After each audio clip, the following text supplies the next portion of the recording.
So why talk about boys' mental health in particular? Well, let me tell you this. According to Plan International, 1/3 of boys know that they are expected to be strong, to be tough, to be a man and suck it up, particularly when they feel sad or scared.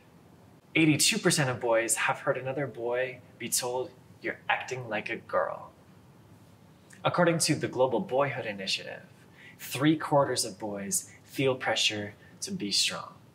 And 3/4 of parents of boys have observed that their boys have a hard time admitting when they feel weak.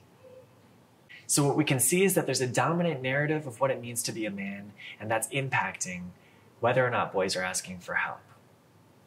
That's not disconnected from suicide rates. It goes without saying, but suicide rates are quite complicated, and they should be quite nuanced in the way that we think about them and understand them.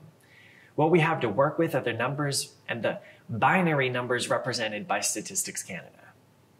That being said, what we can see is a significant disparity that boys and young men are dying by suicide 3 or 4 times at the rate of girls and women.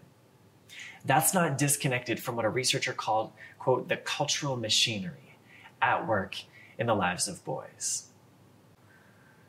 One more quote that I'll share with you is a researcher who said, simply put, "Our findings support the claim that men's masculinity ideals are a significant barrier to their psychological help seeking." What this is called in the field of research is consensus. We know that there's risk factors between, again, what we call traditional masculinity ideology and mental adversity.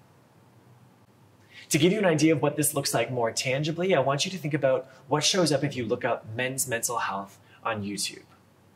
And actually specifically think about what shows up for me as a young white man. What shows up for me if I look up men's mental health on YouTube? Take a moment and think to yourselves.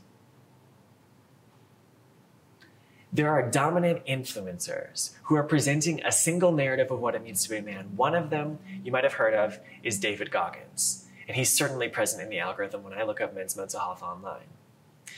In a moment, I'm going to show you a video of David Goggins. And while you watch it, I want you to think about, how might this resonate with boys and young men? How might it positively impact them?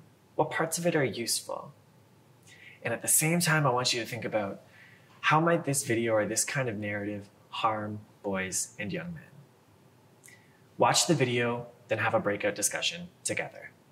So I've been grinding lately, every day, running over 20 miles a day, getting up early, going to bed early, eating the right shit.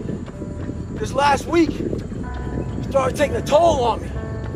I usually don't think too much, get my shoes on, head the fuck out. I've been thinking a lot.